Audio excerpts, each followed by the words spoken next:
Ondas Literárias, o canal para quem quer um bom audiolivro. O caso da caixa de papelão. Ao escolher alguns casos típicos que ilustrem as notáveis qualidades mentais de meu amigo Sherlock Holmes, tenho me esforçado ao máximo para selecionar os que apresentem um mínimo de sensacionalismo, ao mesmo tempo oferecendo um vasto campo para seu talento.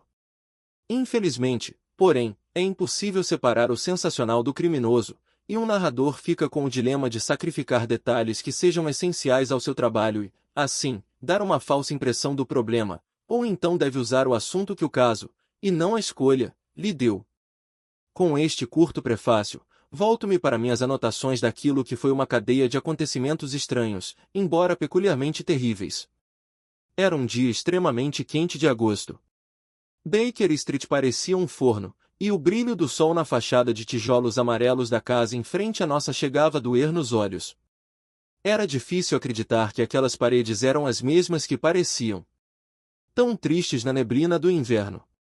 Nossas venezianas estavam semicerradas e Holmes se encontrava recostado no sofá, lendo e relendo uma correspondência que havia recebido na entrega da manhã.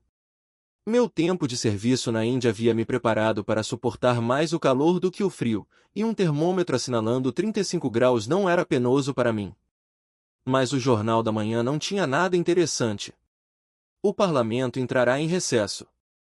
Todo mundo estava fora da cidade e eu ansiava pelo verde de New Forest ou pelas praias de Saltseia.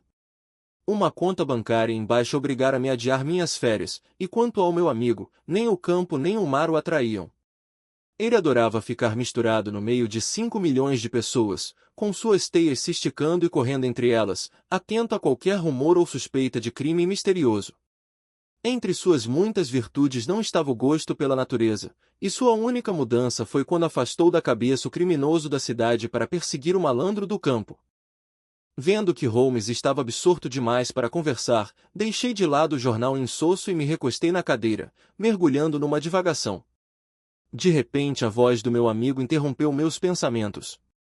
"Você tem razão, Watson", disse ele. "Na verdade, parece uma forma bastante absurda de se resolver uma disputa." "Bastante absurda!" exclamei, e então eu percebi de repente que ele estava lendo os mais recônditos pensamentos de minha alma. Levantei-me e olhei para ele perplexo. "O que é isso, Holmes?" perguntei. "Isso está além de tudo o que eu posso imaginar." Ele riu diante da minha perplexidade. "Você se lembra", disse ele, "de que há algum tempo eu li para você um trecho de uma das peças de Poe, na qual um camarada segue o raciocínio mental de seu companheiro, e você tratou o assunto como um mero exagero do autor. Quando eu lhe disse que tenho a mania de fazer a mesma coisa, você não acreditou." "Oh, não. Talvez não com suas palavras, meu caro Watson, mas certamente com suas sobrancelhas. De modo que, quando você deixou o jornal de lado e começou a divagar, fiquei feliz por ter a oportunidade de ler seus pensamentos e acabar por interrompê-los, como prova de que eu estava em sintonia com você. Mas eu ainda não estava me dando por satisfeito. Naquele exemplo que você me mostrou, eu disse, o raciocinador tirou suas conclusões dos gestos do homem que ele observava. Se me lembro bem, ele tropeçou num monte de pedras, olhou para as estrelas etc. Mas eu estava aqui, sentado tranquilamente na minha cadeira, então, que pistas eu posso ter lhe dado? Você está fazendo injustiça com você mesmo. As feições humanas servem para que as pessoas expressem suas emoções, e as suas são aliadas fiéis. Quer dizer que você leu a sequência de meus pensamentos a partir de minhas feições? Suas feições, e principalmente, seus olhos. Talvez você não se lembre como começou seu devaneio. Não, não me lembro. Então vou lhe dizer. Depois de largar o jornal, gesto que chamou minha atenção, você ficou uns 30 segundos com uma expressão vazia. Então seus olhos se fixaram no retrato recém-emoldurado do General Gordon, e vi, pela alteração no seu rosto, que estava começando a seguir um pensamento. Mas ele não foi muito longe. Seus olhos se fixaram no retrato sem moldura de Henry Ward Beecher, que está em cima de seus livros, na estante. Depois olhou para a parede e o significado era óbvio. Você estava pensando que, se o retrato tivesse moldura, ele serviria para preencher o espaço vazio e fazer par com o retrato de Gordon, ali. Você me acompanhou maravilhosamente! Exclamei. Não podia estar errado até aqui. Mas aí seus pensamentos voltaram para Becher e você franziu o senho, como se estivesse estudando o caráter nas feições dele. Logo depois seus olhos perderam a firmeza, mas você continuou a mirar o retrato e seu rosto ficou pensativo. Você estava se lembrando dos incidentes na carreira de Becher. Eu tinha absoluta certeza de que você não poderia fazer isso sem pensar na missão que ele levou a cabo, em nome do Norte, durante a Guerra Civil, porque me recordo de que você expressou sua indignação pelo modo como ele foi recebido pelas pessoas mais barulhentas. Você se sentiu tão indignado com isso que sei muito bem que não poderia pensar em Becher sem se lembrar disso também. Quando, pouco depois, eu vi seus olhos se afastarem do retrato, suspeitei que seu pensamento se concentrara na Guerra Civil, e quando vi que seus lábios se cerraram, seus olhos brilharam e suas mãos se crisparam. Tive certeza de que você estava pensando na bravura que os dois lados mostraram naquela luta desesperada. Mas aí, de novo, seu rosto ficou sombrio. Você balançou a cabeça. Estava refletindo sobre a tristeza, o horror e o desperdício de vidas. Sua mão pousou sobre seu próprio ferimento e um sorriso surgiu em seus lábios, o que me mostrou que você estava pensando no aspecto ridículo deste método de resolver questões internacionais. Nesse ponto concordei com você que fora absurdo e fiquei satisfeito em ver que minhas deduções estavam corretas. Totalmente! Disse eu. E agora que explicou tudo, confesso que estou tão intrigado quanto antes. Foi muito superficial, meu caro Watson, asseguro-lhe. Eu não teria chamado sua atenção se você não tivesse mostrado certa incredulidade no outro dia. Mas eu tenho em mãos um probleminha cuja solução pode ser mais difícil do que meu pequeno ensaio sobre leitura de pensamentos. Você viu no jornal uma noticiazinha a respeito do conteúdo extraordinário de um pacote que foi enviado pelo correio à senhorita Cushing, de Cross Street, Croydon? Não, não vi nada. Ah, então ela lhe escapou. Passe-me o jornal. Aqui está, abaixo da coluna financeira. Será melhor você mesmo lê-la em voz alta. Peguei o jornal que ele me devolveu e li a notícia. O título era Um Pacote Macabro. A senhorita Susan Cushing, que mora em Cross Street, Croydon, foi vítima do que se pode considerar uma brincadeira particularmente revoltante, a menos que exista algo mais sinistro relacionado com o incidente. Às 2 da tarde de ontem, um pacote pequeno, embrulhado com papel marrom, foi entregue pelo carteiro. Dentro havia uma caixa de papelão, cheia de sal grosso. Ao esvaziá-la, a senhorita Cushing ficou horrorizada ao encontrar 2 orelhas humanas, aparentemente arrancadas há bem pouco tempo. A caixa foi enviada pelo correio de Belfast na manhã do dia anterior. Não há indicação do remetente, e o assunto é ainda mais misterioso porque a senhorita Cushing, uma senhora solteira de seus 50 anos, sempre levou uma vida reclusa e tem poucos conhecidos ou correspondentes, e assim, é um acontecimento raro para ela receber alguma coisa pelo correio.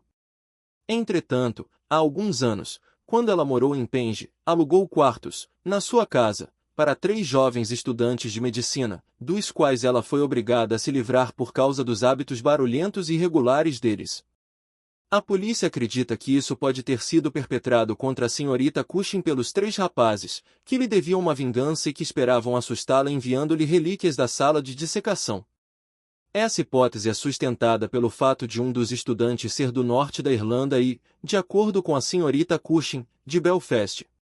Nesse meio tempo, o assunto está sendo investigado pelo Sr. Lestrade, um de nossos detetives mais competentes, encarregado do caso. Isto quanto ao Daily Chronicle, disse Holmes quando terminei minha leitura. Agora quanto ao nosso amigo Lestrade. Tenho um bilhete dele, desta manhã, que diz o seguinte. Eu acho que este caso está bem na sua área de atuação. Temos esperança de esclarecê-lo, mas achamos pouco material para trabalhar no assunto.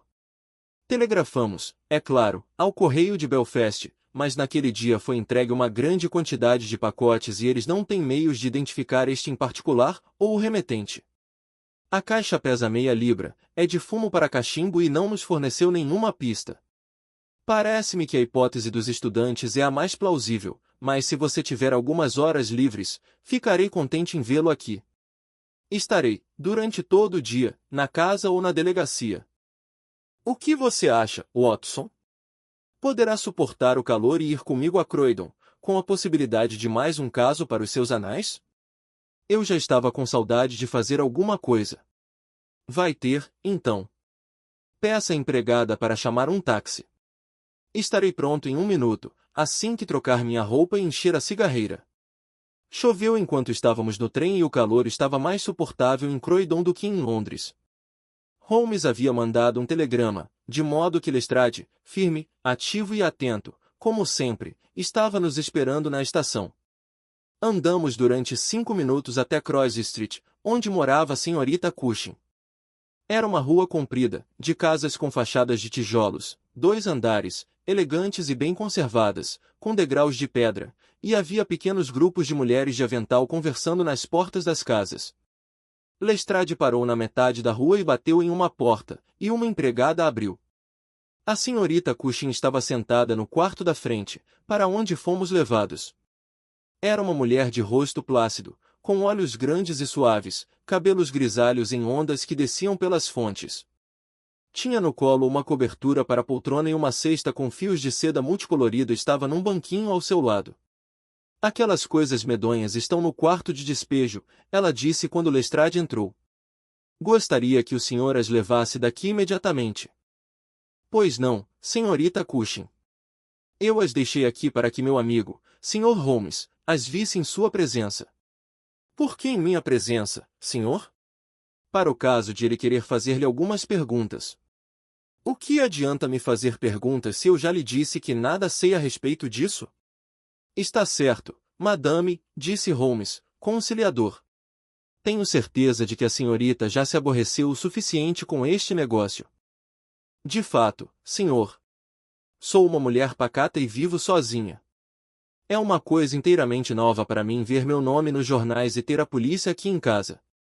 Não quero aquelas coisas aqui, senhor Lestrade. Se o senhor quiser vê-las, vá para a casinha do terreiro. Era um compartimento apertado no pequeno jardim, na parte traseira da casa. Lestrade entrou e trouxe uma caixa de papelão amarelo, com um pedaço de papel marrom e um barbante. Havia um banco ali perto, e nós nos sentamos enquanto Holmes examinava o conteúdo que Lestrade lhe entregou. Este barbante é extremamente interessante, disse ele, examinando e cheirando. O que acha disso, Lestrade? Foi besuntado. Exatamente. É um pedaço de barbante besuntado. Você também deve ter notado que a senhorita Cushing cortou o barbante com uma tesoura, o que pode ser visto pelos fiapos em cada ponta. Isto é importante. Não vejo por quê, disse Lestrade. A importância está no fato de o nó ter ficado intacto, e este nó é especial. Está muito apertado. Já tinha notado isso, disse Lestrade com complacência. Basta quanto ao barbante, disse Holmes, sorrindo. Agora, o papel do embrulho. Marrom, com forte cheiro de café. Como? Não tinha observado isso? Acho que não há dúvida a respeito disso. Endereço escrito com letras bastante irregulares, Senhorita S. Cushing, Cross Street, Croydon. Feito com pena de bico grosso, provavelmente uma J, e tinta vagabunda. A palavra Croydon foi escrita inicialmente com I e depois mudada para Y. O pacote, portanto, foi mandado por um homem, e a caligrafia é tipicamente masculina, de pouca cultura e não acostumado com a cidade de Croydon. Até aqui, tudo bem. A caixa é amarela, pesa meia libra, nada tem de especial a não ser 2 marcas de polegar no canto inferior esquerdo. Cheia de sal grosso, do tipo usado para conservar peles e outros produtos comerciais. E no meio dele é que está esse estranho conteúdo. Ele tirou as 2 orelhas enquanto falava e as colocou sobre uma tábua nos joelhos, examinando-as detalhadamente. Eu e Lestrade, inclinados ao lado dele, olhávamos para as relíquias medonhas e para o rosto pensativo e ansioso do nosso amigo. Finalmente ele as recolocou na caixa e ficou sentado, meditando profundamente. Você notou, é claro, ele disse, por fim, que as orelhas não são de uma só pessoa. Sim, eu tinha observado isso. Mas se isto for uma brincadeira de mau gosto de alguns estudantes da sala de dissecação, seria fácil para eles enviarem duas orelhas diferentes, como se pertencessem a uma só pessoa. Exatamente. Mas isto aqui não é uma brincadeira de mau gosto. Tem certeza?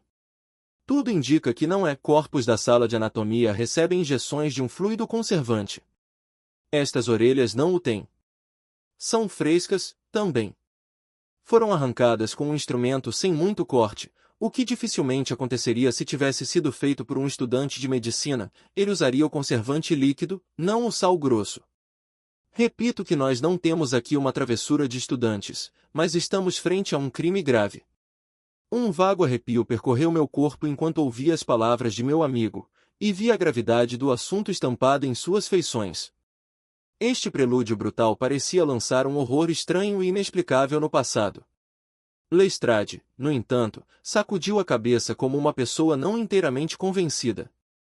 Há objeções à teoria da brincadeira, é claro, disse ele, mas há razões mais fortes contra outra.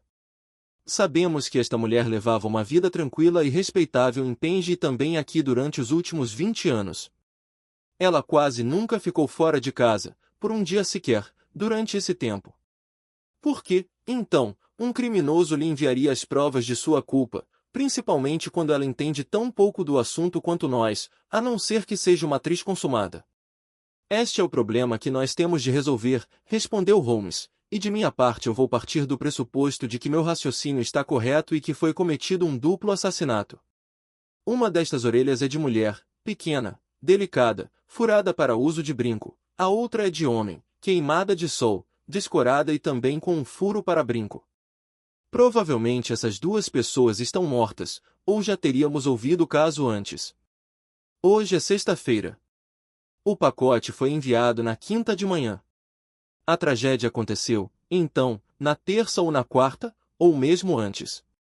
Se as duas pessoas foram mortas, quem, a não ser o assassino, mandaria para a sorta Cushing a prova de seu crime?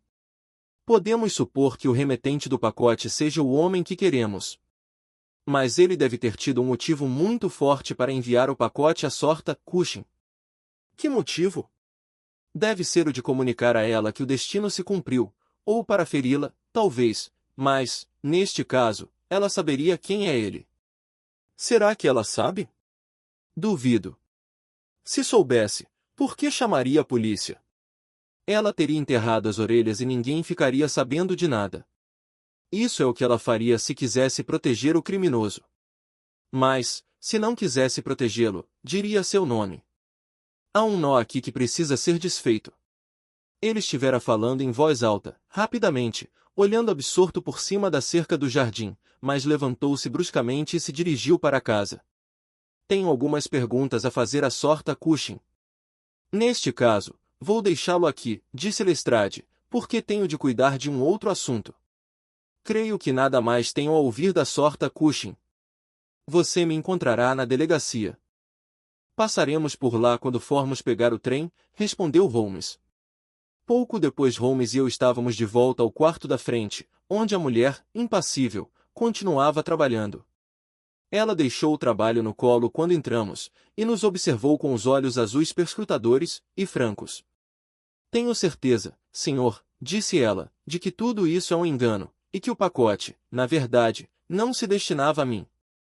Já disse isso várias vezes ao cavalheiro da Scotland Yard, mas ele simplesmente ri de mim. Não tenho nenhum inimigo no mundo inteiro, pelo que sei. Então, por que alguém iria pregar-me uma peça? Também estou chegando à mesma conclusão, sorta Cushing, disse Holmes, sentando-se ao lado dela. Acho que é mais do que provável. Ele fez uma pausa e eu fiquei surpreso ao ver que observava, com um interesse especial, o perfil da sorta Cushing. Pude ver, em seu rosto arguto, surpresa e satisfação, embora ele tenha readquirido sua expressão impassível quando ela se virou para ver o motivo de sua pausa. Olhei para os cabelos grisalhos dela, a touca caprichada, os brinquinhos dourados, feições calmas, e nada vi que justificasse a emoção evidente do meu amigo. Havia uma ou duas perguntas. Oh, estou farta de perguntas! Ela exclamou, impaciente. Eu creio que a senhorita tem duas irmãs. Como sabe disso? Logo que entrei no quarto vi que tem sobre a lareira um retrato de um grupo de 3 mulheres, uma das quais é a senhorita, sem dúvida, enquanto as outras se parecem muito com a senhorita. Assim, não havia dúvida sobre o parentesco. O senhor tem razão. Aquelas são minhas irmãs, Sarah e Mary. E aqui do meu lado há outro retrato, tirado em Liverpool, de sua irmã mais nova, na companhia de um homem que parece ser um comissário de bordo, pelo uniforme. Vejo que ela era solteira, na época. O senhor é um ótimo observador. É a minha profissão. Bem, o senhor tem razão. Mas ela se casou alguns dias depois com o Sr. Browner. Ele estava na linha da América do Sul, mas gostava tanto dela que não conseguia ficar longe por muito tempo, de modo que ele se transferiu para os navios da linha Liverpool e Londres. Ah, o Conqueror, talvez? Não, o My Day, da última vez que ouvi falar. Uma vez Jim veio me ver. Isso foi antes de quebrar a promessa. Depois disso, ele sempre bebia quando estava em terra. Um pequeno trago já o deixava completamente louco. Ah, foi um dia fatal quando ele pegou de novo num copo. Primeiro ele se esqueceu de mim, depois brigou com Sarah, e agora que Mary deixou de me escrever, não sei como as coisas estão entre eles. Era evidente que a sorta Cushing falava sobre um assunto que a afetava profundamente. Como a maioria das pessoas que levavam uma vida solitária, no começo ela se mostrou reservada, mas acabou tornando-se extremamente comunicativa. Contou-nos vários detalhes sobre o cunhado, falou de seus antigos inquilinos, os estudantes de medicina, falou-nos de suas peraltices, dando-nos seus nomes e os dos hospitais. Holmes ouvia tudo com atenção, fazendo uma pergunta de vez em quando. A respeito da sua segunda irmã, Sarah, disse ele, imagino que, sendo ambas solteiras, não quiseram morar juntas. Ah, o senhor não conhece o gênio de Sarah, do contrário nem pensaria numa coisa dessas. Eu tentei quando me mudei para Croydon, e ficamos juntas até 2 meses atrás, quando tivemos de nos separar. Não quero falar mal de minha própria irmã, mas ela sempre foi uma intrometida e uma pessoa difícil de se contentar. A senhorita está dizendo que ela brigou com os parentes de Liverpool? Sim, e eles eram então os melhores amigos. Ela foi para lá para ficar perto deles. E agora ela vive acusando Jim Browner. Nos últimos 6 meses em que esteve aqui só falava das bebedeiras e dos modos dele. Eu desconfio que ele a pegou fazendo mexericos e lhe passou um sabão, e fosse esse o começo de tudo. Obrigado, sorta Cushing, disse Holmes, levantando-se e fazendo uma mesura. Sua irmã Sarah mora, como disse, em New Street, Wallington? Adeus, e lamento muito que a senhorita tenha sido importunada com um caso que, como diz, não tem nada a ver consigo. Quando saímos, estava passando um carro e Holmes o fez parar. A que distância fica Wallington? Apenas a 1,5 quilômetros, senhor. Muito bem. Entre, Watson. Temos de malhar enquanto o ferro ainda está quente. Este caso é simples, mas tem 1 ou 2 detalhes muito interessantes relacionados com ele. Por favor, pare na primeira agência telegráfica que encontrar. Holmes enviou um telegrama curto, e durante toda a viagem ficou recostado no carro, com o chapéu enterrado até o nariz para se proteger do sol. Nosso condutor parou diante de uma casa que não era diferente da que havíamos deixado. Meu amigo pediu que nos esperasse, e quando ia bater a porta, esta se abriu e apareceu um jovem, vestido de preto, com um chapéu reluzente. A senhorita Cushing está em casa? Perguntou. Ela está muito doente, disse o jovem. Desde ontem ela está sofrendo de sintomas cerebrais muito graves. Como seu médico, não posso permitir que ninguém a veja. Peço-lhe que volte dentro de 10 dias. Ele calçou as luvas, fechou a porta e saiu andando pela rua. Bem, se não podemos, não podemos, disse Holmes, em tom jovial. Talvez ela não pudesse ou mesmo não nos dissesse muita coisa. Eu não quero que ela me diga nada. Só queria vê-la. Mas acho que consegui o que queria. Leve-nos para um hotel decente, cocheiro, onde possamos almoçar, e depois disso poderemos ir ver nosso amigo Lestrade na delegacia. Fizemos uma refeição agradável durante a qual Holmes só falou sobre violinos, contando com grande entusiasmo como ele comprará seu Stradivarius, que valia pelo menos 500 guinéus, de um negociante judeu em Tottenham Court Road por apenas 55 shillings. Isso o levou a falar de Paganini, e ficamos durante uma hora bebendo vinho, enquanto ele me contou histórias e mais histórias sobre aquele homem extraordinário. Quando chegamos à delegacia, já era final de tarde, e a luz do sol se transformará numa claridade amena. Lestrade nos aguardava na porta. "Há um telegrama para você, Holmes", disse ele. "Ah!" A resposta. Abriu o telegrama, deu uma olhada e colocou-o no bolso. "Está tudo bem", ele disse. "Descobriu alguma coisa?" "Descobri tudo." "Como?" Lestrade olhou, estupefato. "Está brincando?" "Nunca falei mais sério em minha vida. Foi cometido um crime chocante, e acho que descobri todos os detalhes." "E o criminoso?" Holmes rabiscou algumas palavras nas costas de um de seus cartões de visita e o passou a Lestrade. "Este é o nome dele", disse. "O senhor não conseguirá efetuar sua prisão até amanhã à noite. Eu gostaria que não mencionasse meu nome com relação a este caso, já que prefiro vê-lo relacionado a crimes que apresentem dificuldades para sua elucidação. Vamos, Watson." Partimos para a estação, deixando Lestrade com uma expressão de satisfação no rosto, olhando para o cartão que Holmes lhe dera. "O caso", disse Holmes, quando já estávamos em nossos aposentos em Baker Street, fumando e conversando, "é um daqueles em que tivemos de raciocinar para o passado, das causas aos efeitos, como nos casos que você relatou com os títulos de Um Estudo em Vermelho e O Sinal dos Quatro." Escrevi a Lestrade pedindo-lhe para nos fornecer os detalhes que ainda faltam, e que ele só vai conseguir depois de prender o homem. Ele certamente vai conseguir isso porque, embora destituído de raciocínio, é tão persistente quanto um bulldog depois que entende o que tem de fazer e, na verdade, foi justamente a sua tenacidade que o levou até o topo na Scotland Yard. "Quer dizer que o caso ainda não está completo?" perguntei. "Nos fatos essenciais, sim. Sabemos quem é o autor do caso revoltante, embora ainda não tenhamos identificado uma das vítimas. Você, é claro, já tirou suas próprias conclusões. Eu acho que Jim Browner, o comissário de bordo da linha de Liverpool, é o homem de quem você suspeita." "Oh, é mais do que suspeita. Mesmo assim não vejo mais do que vagos indícios. Para mim, ao contrário, nada podia ser mais claro. Deixe-me mostrar-lhe os passos principais. Nada sabíamos do caso quando começamos a trabalhar nele, o que é sempre uma vantagem.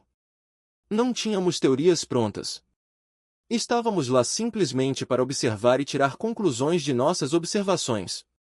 O que foi que vimos primeiro? Uma senhora respeitável e calma, que parecia totalmente inocente de qualquer crime, e um retrato que mostrou ter ela duas irmãs mais jovens. Imediatamente me ocorreu que a caixa podia ser destinada a uma delas. Deixei a ideia de lado, já que ela poderia ser abandonada ou confirmada, à nossa vontade, mais tarde. Então fomos para o jardim, como você se lembra, e vimos o estranho conteúdo da caixinha amarela. O barbante era do tipo usado por marinheiros e logo um bafejo do mar era perceptível em nossa investigação. Quando observei que o nó era comum entre marinheiros, que o pacote havia sido mandado de um porto e que a orelha masculina fora furada para uso de brinco, coisa mais comum entre gente do mar do que de terra, tive certeza de que todos os personagens da tragédia seriam encontrados entre nossas classes marítimas. Quando examinei o endereço no pacote, vi que era para a senhorita S. Cushing. Ora, a irmã mais velha seria, é claro, a senhorita Cushing e, embora sua inicial fosse S., poderia pertencer também a uma das outras duas. Nesse caso teríamos de reiniciar nossa investigação em uma nova base. Assim sendo, entrei na casa com a intenção de esclarecer este ponto. Eu estava prestes a dizer a ela que me convencera de que fora cometido um equívoco quando, você deve se lembrar, eu parei de repente. O fato é que eu acabará de ver uma coisa que me encheu de surpresa e, ao mesmo tempo, diminuiu consideravelmente o campo de nossa pesquisa. Você, como médico, Watson, sabe que não existe parte do corpo humano que varie tanto quanto uma orelha. Cada uma é, como regra geral, completamente distinta e diferente das demais. No último número do jornal antropológico você vai encontrar 2 pequenas monografias que escrevi sobre o assunto. Portanto, eu tinha examinado as orelhas na caixa com os olhos de um especialista e percebi as particularidades anatômicas. Imagine agora minha surpresa quando, ao olhar para a sorta Cushing, notei que a orelha dela correspondia exatamente à orelha feminina que eu tinha acabado de examinar. O caso era mais do que uma coincidência. Ali estava a mesma aurícula curta, a mesma curva aberta do lóbulo superior, o mesmo desenho da cartilagem interna. No essencial, era a mesma orelha. Claro que vi logo a enorme importância da observação. Era lógico que a vítima era um parente, provavelmente bem próximo. Comecei a conversar com ela sobre a família, e você se lembra de que ela nos deu imediatamente detalhes excelentes e valiosos. Em primeiro lugar, o nome da irmã era Sarah, e o endereço era o mesmo até recentemente, e assim ficou claro como tinha ocorrido o engano e a quem se destinava o pacote.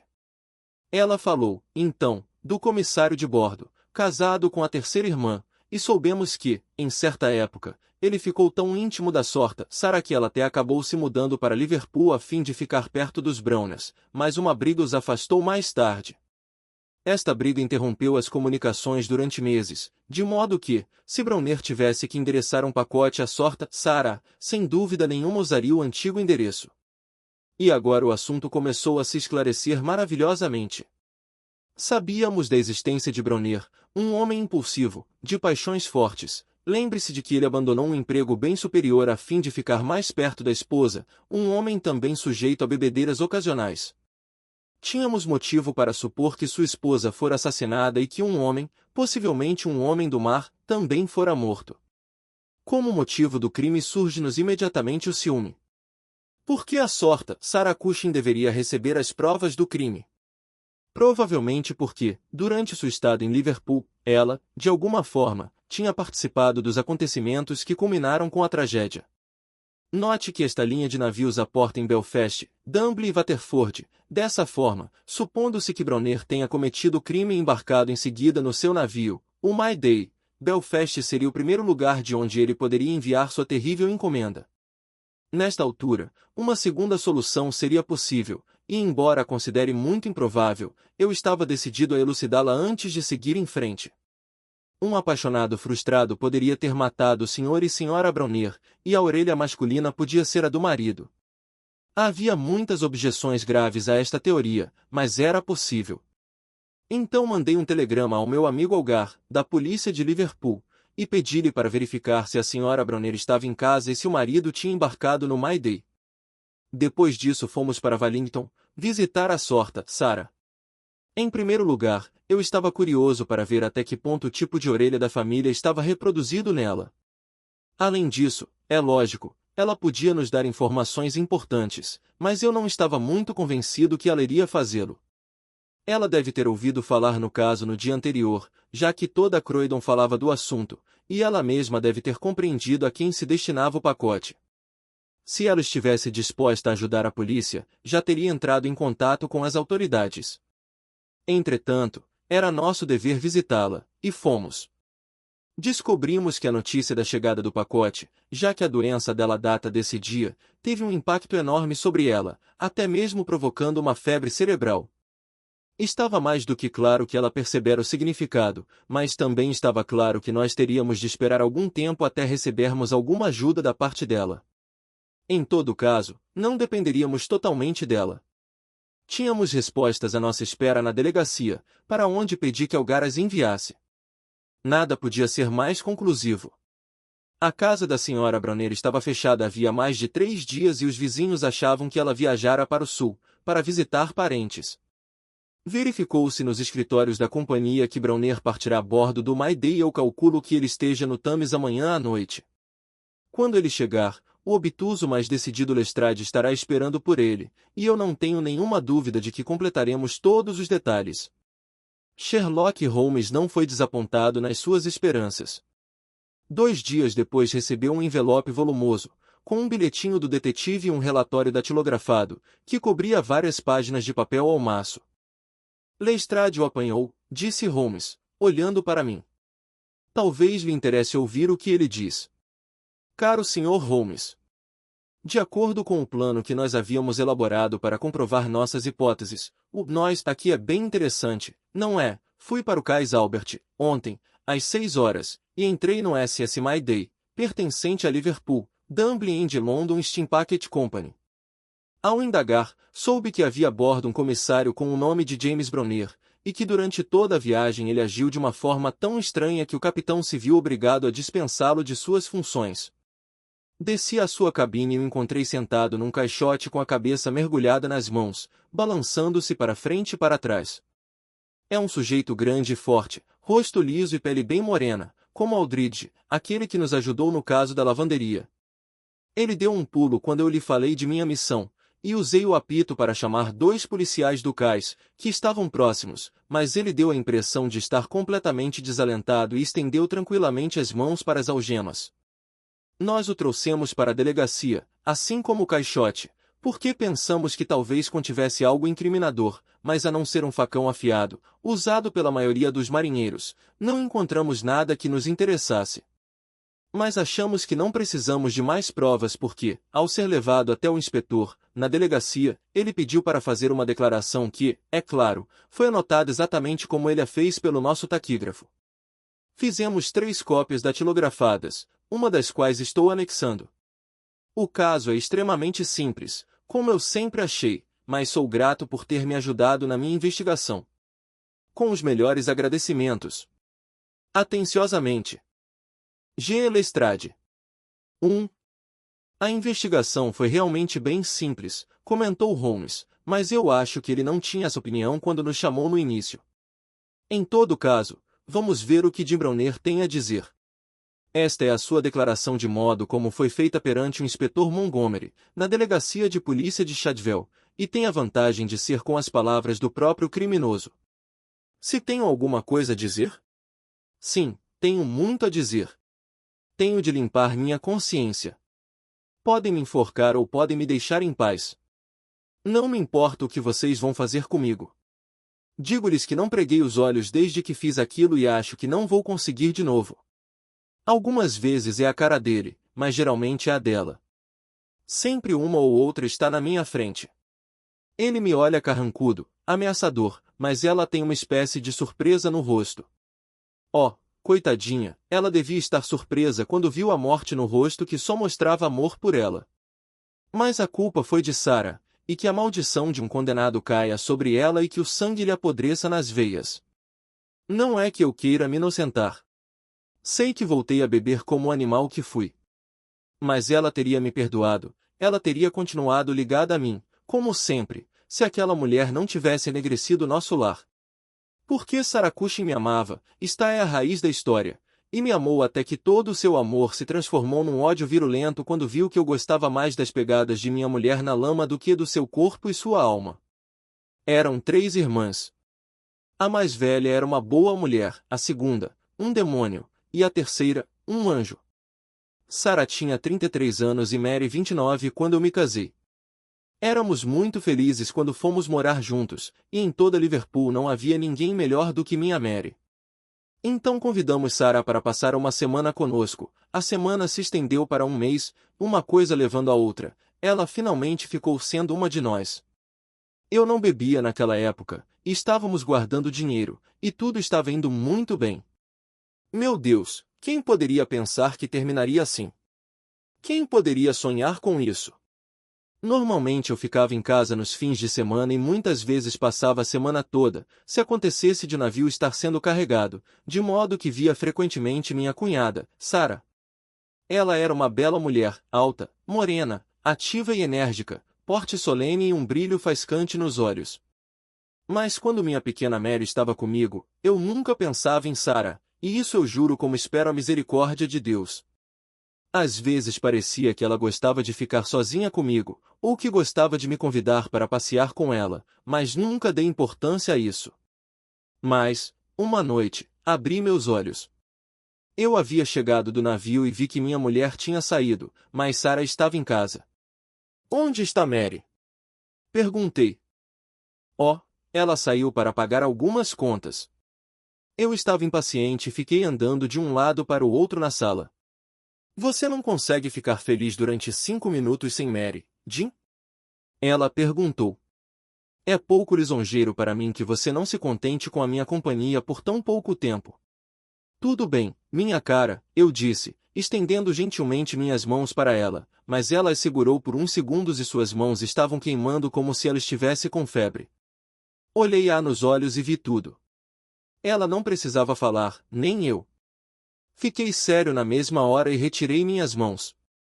Então ela ficou em silêncio ao meu lado por um instante depois, colocando a mão no meu ombro, disse, fique calmo, Jean, e saiu da sala com um riso de escárnio.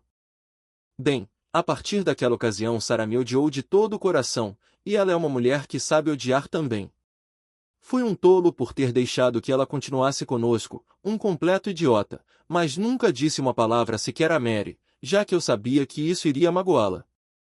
As coisas continuaram como antes, mas depois de algum tempo percebi uma certa mudança em Mary. Ela sempre fora confiante e inocente, mas tornou-se esquisita e desconfiada, querendo saber onde eu estivera e o que fizera, quem me mandava cartas, o que eu tinha nos bolsos, e centenas de coisinhas bobas. A cada dia ela ficava mais estranha, mais irritável, e brigávamos por qualquer coisa. Fiquei intrigado com tudo isso. Sarah me evitava então, mas ela e Mary eram inseparáveis.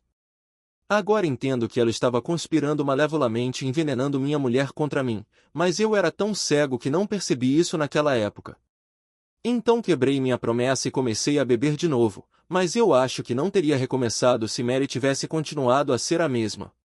Agora ela tinha motivo para ficar desgostosa comigo e a distância entre nós começou a ficar cada vez maior.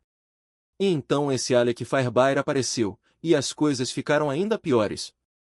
Foi para ver Sarah que ele começou a aparecer em minha casa, mas logo depois para nos ver, já que ele era um homem insinuante e fazia amigos com facilidade. Era um sujeito agradável, impetuoso, elegante e esperto, que já estivera em meio mundo e sabia contar coisas que já vira. Era uma companhia agradável, não nego, e maravilhosamente educado para ser um marinheiro, de modo que eu acho que muitas vezes ele viajou mais como passageiro do que como tripulante. Durante um mês ele ia todos os dias à minha casa e eu nunca suspeitei que pudesse surgir alguma maldade de suas maneiras suaves e educadas. Então, finalmente alguma coisa despertou minha suspeita, e daquele dia em diante minha paz acabou para sempre. Foi uma coisinha à toa. Voltei repentinamente para casa e, quando entrei pela porta, notei um brilho de boas-vindas no rosto de minha mulher.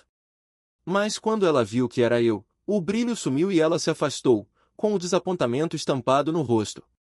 Foi o suficiente para mim. Não podiam ser de ninguém além de Alec Fairbairn os passos que ela confundiu com os meus. Se eu o visse naquele momento, tê-lo-ia matado, porque fico completamente louco quando perco a calma. Mary viu o brilho diabólico em meus olhos e correu na minha direção, colocando as mãos nos meus braços. Não, Jean, não! Suplicou. Onde está Sarah? Perguntei. Na cozinha. Sarah! Gritei quando entrei na cozinha, não quero nunca mais que Fairbairn apareça aqui. Por que não? Ela perguntou. Porque eu estou dando uma ordem. Oh, se meus amigos não servem para esta casa, então eu também não sirvo.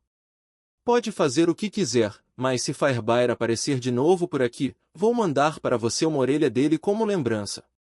Ela ficou amedrontada com meu olhar, eu acho, porque não disse uma palavra, e foi-se embora na mesma noite.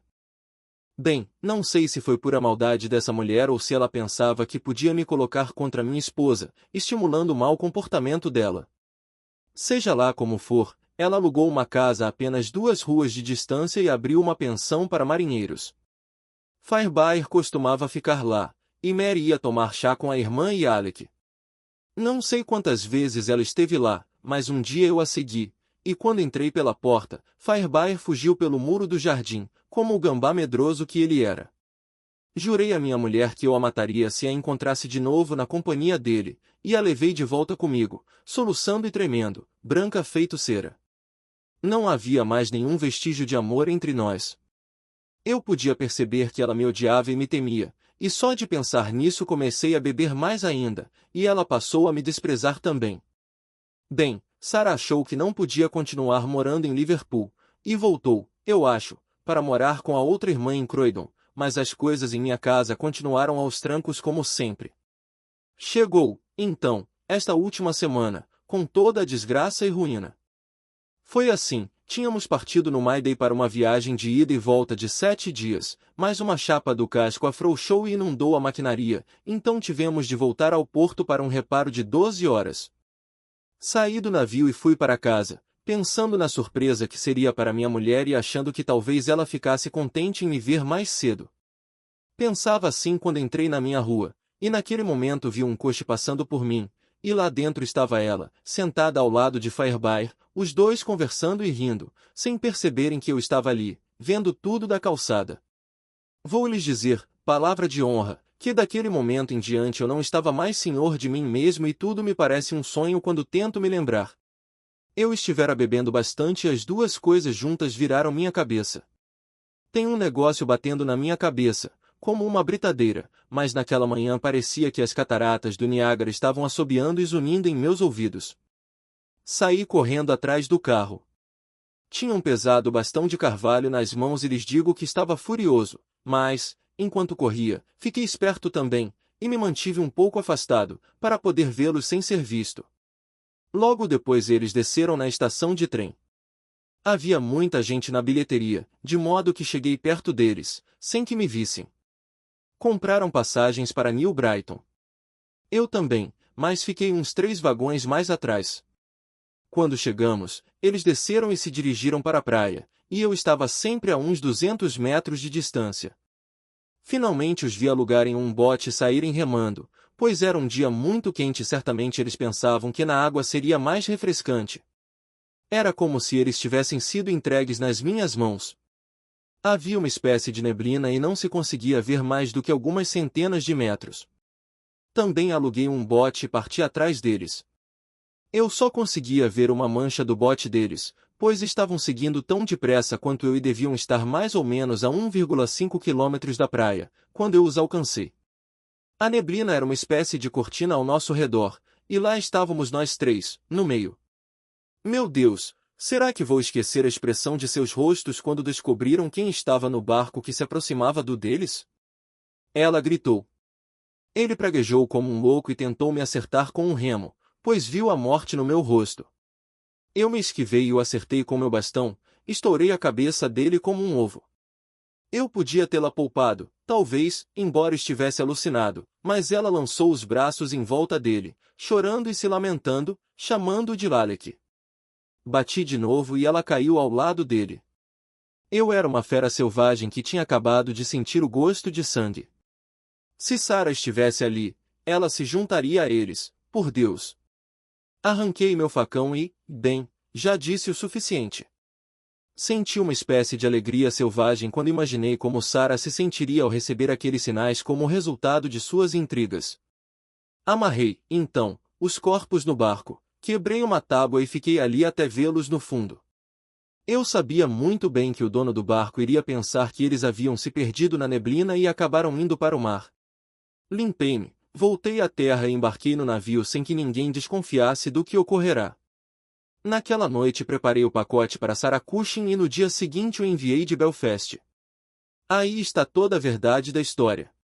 Podem me enforcar, podem fazer o que quiserem comigo, porque não conseguirão me castigar mais do que já fui castigado. Não consigo fechar os olhos porque vejo aqueles dois rostos me encarando como quando viram meu bote surgir da neblina. Matei-os rapidamente, mas eles estão me matando devagar, e se eu passar mais uma noite assim, vou enlouquecer ou morrer antes de amanhecer. O senhor vai me colocar numa cela sozinho? Pelo amor de Deus, não faça isso, e que o senhor possa ser tratado no dia de sua agonia como me tratar agora. O que significa isso, Watson? Perguntou Holmes em tom solene, quando terminou de ler o documento. Para que serve este círculo de miséria, violência e medo? Tem de ter uma finalidade, ou então nosso mundo é governado pelo acaso, o que é impensável. Mas que finalidade? Eis aí o grande e eterno problema para o qual a razão humana está tão distante da solução como sempre. Obrigado por assistir. Se esse conteúdo lhe foi útil, deixe um like, se inscreva no canal e que Deus te abençoe.